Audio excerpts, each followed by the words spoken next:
శ్రీ సత్యసాయి జిల్లా పుట్టపర్తి నియోజకవర్గంలో వైఎస్ఆర్ కాంగ్రెస్ పార్టీ స్థితిగతులపై మరియు 2024 ఎన్నికల్లో ఎమ్మెల్యే టికెట్ ఆశిస్తున్న అభ్యర్థులను ఉద్దేశించి వైసీపీ సీనియర్ నాయకులు లోచర్ల విజయభాస్కర్ రెడ్డి విలేకరుల సమావేశం నిర్వహించారు. ఈ సందర్భంగా విజయభాస్కర్ రెడ్డి మాట్లాడుతూ పుట్టపర్తి నియోజకవర్గంలో ప్రస్తుత ఎమ్మెల్యే దుద్దుకుంట శ్రీధర్ రెడ్డిపై సొంత పార్టీ నాయకుల్లోని వర్గ విభేదాలు, అసంతృప్తి భావాలు ఉన్నాయన్నారు. వచ్చే ఎన్నికల్లో శ్రీధర్ రెడ్డికి టికెట్ ఇస్తే ఇక్కడ వైసీపీ పార్టీ గెలవడానికి చాలా కష్టమవుతుందని తెలిపారు. శ్రీధర్ రెడ్డి నాయకత్వంలో రెండోసారి పనిచేయడానికి కొంతమంది సీనియర్ నాయకులు, కార్యకర్తలు సిద్ధంగా లేరని పేర్కొన్నారు. వచ్చే ఎన్నికల్లో పుట్టపర్తి నియోజకవర్గం నుంచి ఇంకా 4 అభ్యర్థులు పోటీ బరిలో ఉన్నారని, పార్టీ స్థితిగతులపై సర్వేలను బట్టి వారికి కూడా ఒక అవకాశం ఇవ్వాలని, ముఖ్యంగా యువకులకు ఇస్తే బాగుంటుందని అభిప్రాయపడ్డారు. లేని పక్షంలో మళ్లీ పార్టీ అధిష్టానం శ్రీధర్ రెడ్డికి టికెట్ కేటాయిస్తే నేను రాజకీయాలకు స్వస్తి చెప్పి రాజకీయ సన్యాసం తీసుకుంటానని లోచర్ల విజయభాస్కర్ రెడ్డి అన్నారు.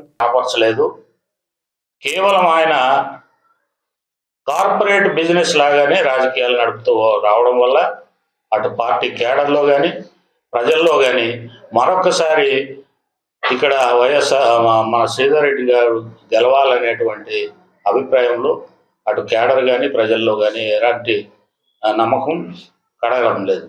పైగా కనీసం ఇంత గందరగోళమైన పరిస్థితుల్లో ఒక 6 మంది కొంత రాజకీయ ప్రాధాన్యత కలిగినటువంటి కుటుంబాల నుంచి వాళ్ళు టికెట్ కోసం వాళ్ళు ఒక పక్కన ప్రయత్నం చేస్తుంటే, ఈయన 50,000 మెజార్టీ వస్తుంది నాకు అని చెప్పేసి ఈయన ఒక పక్క ప్రచారం చేసుకుంటే, ఇలాంటి కండిషన్స్లో ఏ రకంగా వైఎస్ఆర్ కాంగ్రెస్ పార్టీ ఇక్కడ విజయం సాధిస్తుందని అనుకుంటున్నాం?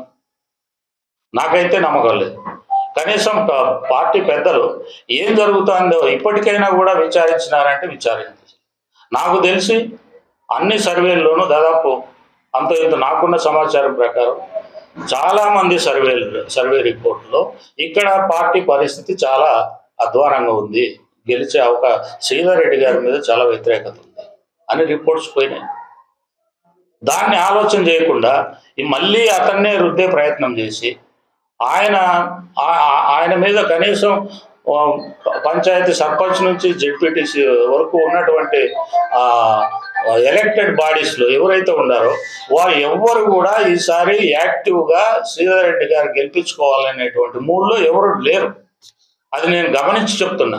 లేదంటే శ్రీధర్ రెడ్డి గారు నాకేం పర్సనల్ ఎనిమిటీ లేదు, ఆయనకు నాకేం గట్టు పంచాయతీ కూడా లేదు. నేను ఒక అనుభవంతో 70 సంవత్సరాలు నా రాజకీయ జీవితంలో నా కుటుంబంలో నేను ఎప్పుడు కూడా ప్రజల పక్షాన్ని నిలబడినవాడిని, ప్రజల కోసం పనిచేసినవాడిని. నేనేమో పదవులు ఎప్పుడు ఆశించలేదు, పదవులు కూడా నాకు ఆశించలేకుండా నేను ఈరోజు ఆ వామపక్ష తీవ్రవాదం నుంచి బయటకు వచ్చిన తర్వాత 25 సంవత్సరాలు 30 సంవత్సరాలు ఈ రైటిస్ట్ పార్టీలో పనిచేస్తాను. ఎప్పుడు కూడా నేను పదవి ఇస్తేనే పనిచేస్తా లేదనేది ఎప్పుడు లేదు. నాకు అల్టిమేట్గా ప్రజలకు మంచి జరగాలి, ప్రజలకు మేలు జరగాలి, సుభిక్షంగా ఉండాలి, ప్రాంతాలు అందరూ కూడా బాగుండాలని కోరుకునేవాడిని. నేను ఒక్కరిని కోరుకునేటట్టుంటే నాకు ఇంత ఆవేదనగా బయటకు వచ్చి మీడియాతో అభిప్రాయాలు పంచుకోవాలనేటువంటి అవసరం నాకు లేదు. కాబట్టి నేను చెప్తున్నది ఏమంటే ఈ విషయాలను గుర్తించి ఇంకొకటి నేను ఎమ్మెల్యే గారికి కూడా అప్పీల్ చేస్తూ ఉంటాను.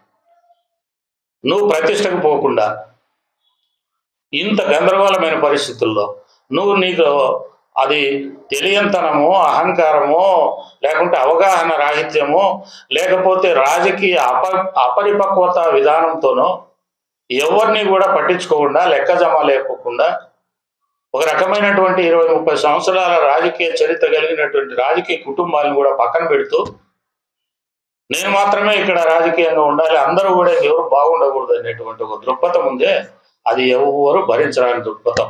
నీకు ఇష్టం ఉంది లేకుండా నువ్వు మళ్ళీ రెండోసారి నువ్వు ఎమ్మెల్యేగా కావాలనుకున్నప్పుడు నీ ఇష్టం లేకుండా కూడా వాళ్ళందరితోనే కలిసి నువ్వు వాళ్ళ సహకారాన్ని తీసుకోకుండా నువ్వు ఎట్లా ఎమ్మెల్యే కలుగుతావు? వారు ఇవ్వకుండా రేపు పార్టీ ఎట్లా విజయం సాధించగలుగుతుంది?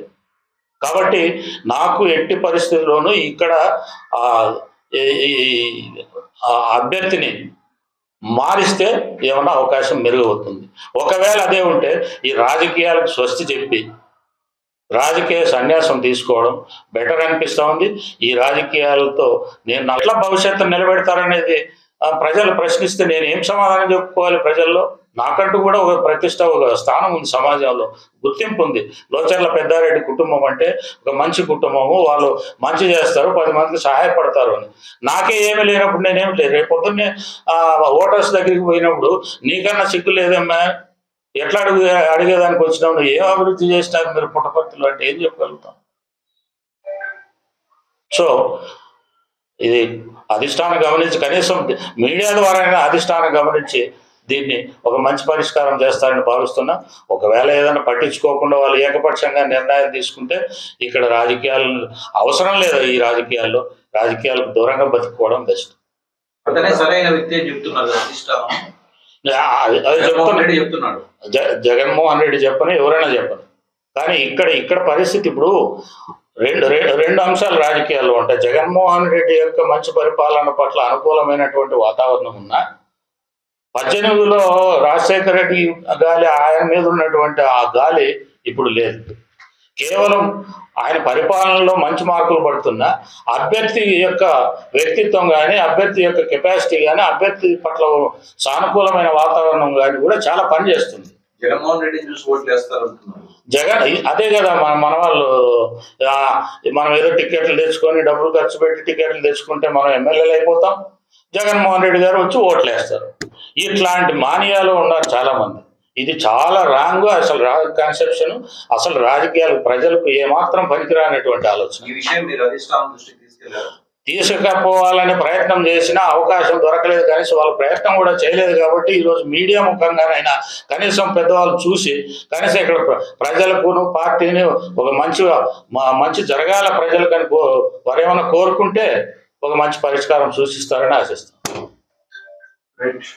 అనేది నేషనల్ హైవేలు చేసినాననేది ఇది ఎల్ఐ మల్లై ఉన్నాయి కూడా జరుగుతాయి. గవర్నమెంట్ సస్టైనబుల్ గ్రోత్ అనేది గవర్నమెంట్, ఏ గవర్నమెంట్ ఉన్నా, ఎవరున్నా, నువ్వున్నా, నేనున్నా, సహజంగా జరిగేటివి, న్యాచురల్గా జరిగేటివి డెవలప్మెంట్ జరుగుతాయి. మనమంటూ ప్రత్యేకంగా ఇప్పుడు 193 చెరువులు అన్ని తిరిగినాం, 5 ఏళ్ళు అయిపోయింది. అందరినీవా కాలమేమో జగన్మోహన్ రెడ్డి గారు అటు వరకు పాలిస్తూ ఉన్నారు, వరకు పోతాయని అనుకున్నాం. కానీ మన లింక్ ఎప్పుడు చేసేది, మళ్ళీ దానికి పాదయాత్ర మొదలుపెట్టి మళ్ళీ ఇంకొక 5 ఏళ్ళు 10 ఏళ్ళు జరగాల. ఎక్కడ కనీసం ఒక 4 చెరువులకైనా మనం లింకప్ చేసే పైపులు వేసినామా? ఇంకెన్ని రోజులు మనం దాన్ని పట్టుకొని ఎత్తున పెట్టుకో 193 చెరువులు 193 చెరువులు అని మనం ఎట్లా నమ్మించగలుగుతాం ప్రజలకు? అది నా జీవితం గమనించిన వారు ఎవరికి కూడా పదవి కోసమే నేను ఈ రాజకీయాలు చేయాలనేటువంటి అభిప్రాయం ఎవరికి ఉండదనే విశ్వాసం నాకుంది.